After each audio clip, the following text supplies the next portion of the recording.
As you know, during lockdown, I've not been able to get into the churches because they've been locked. So I'm making up for that by visiting quite a few now. This one I'm really happy to visit because A, it's my mum's local where she sings in the choir and used to ring the bells. But today we've got Caroline Road, who is the vicar of the church, come to talk to us about some of the things she's been up to in lockdown, how the pandemic has affected the work of the church, and basically to talk about the daily life of a vicar in a busy parish church.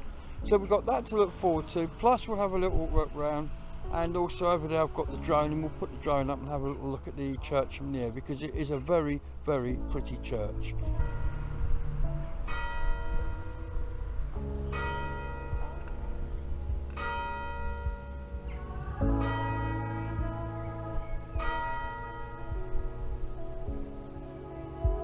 So, you find me in, the name of this church is? It's St Alhaim. Thank you, I can't say that. We're in Wales.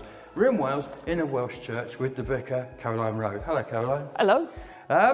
Thank you very much for allowing us to come in today to have a look at your beautiful church. My mum sings in the choir and was involved, I believe, in the bell ringers.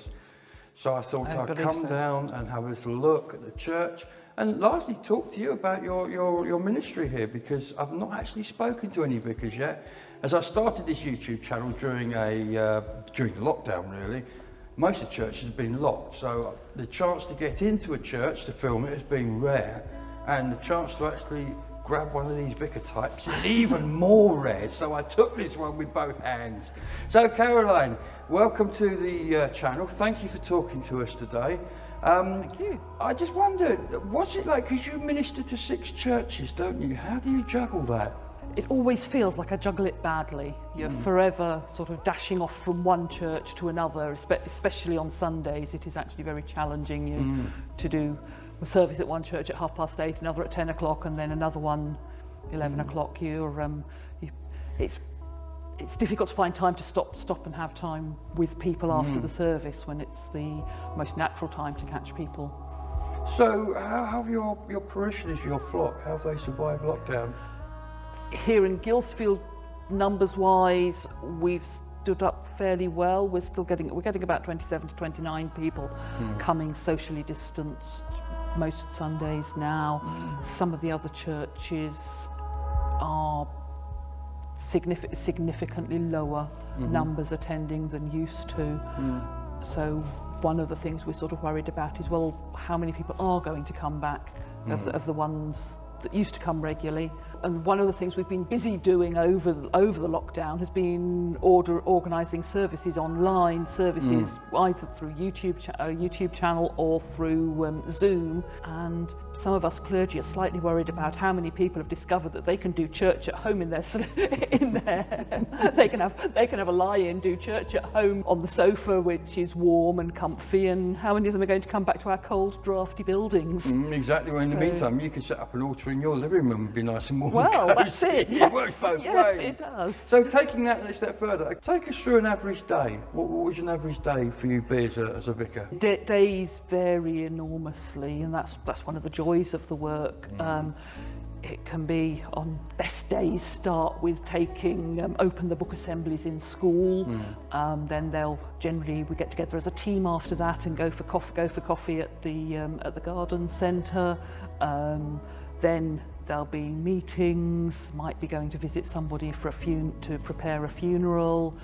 At some point in the day, I need to factor in sort of preparation for sermons and services.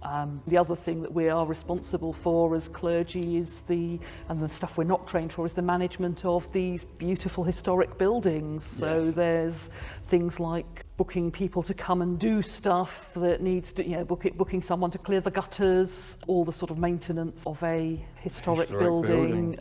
Dealing with sort of planning. Grade 1 listed, yes. Yeah, and yes, that's stunningly a gorgeous. responsibility. Yes, it is, isn't it? There's an interesting model that I'll show people later on outside the door, where it shows this church before the Victorians got their hands on it. And as a lot of you who watch this channel will probably know, the Victorians did things to churches more than the Germans did, really, during the Second World War. So we were very lucky when the Victorians sorted this one out that it was G.E. Street that did it. This is a bit of the history of the building that I do know, because Street built the college that I trained in, and my husband has an interest in architecture. Yes. So he said the great thing about Street was that Street, if he found something lovely, he kept it, rather than the Pugins sort of came in with the idea of this is what the church and the Gilbert Scotts. If it ain't Gothic, it ain't the church. That's exactly. it. Yes. Whereas, so we have still got some lovely carvings up in the roof over there. That's one of our green men. Basically, the middle joists down here are where they've slotted in the old carvings. There's owls, sunflowers, and several green men, and a king, And our fabulous ceiling that was stolen from Stratamarcella Abbey. That is a spectacular It scene. is. It was stolen from, well, salvaged from Stratamarcella when it was dissolved. Stratamarcella? It was a monastery somewhere nearby. We think all of the bosses are different, or at least no one has ever preached for long enough for someone to find a matching pair.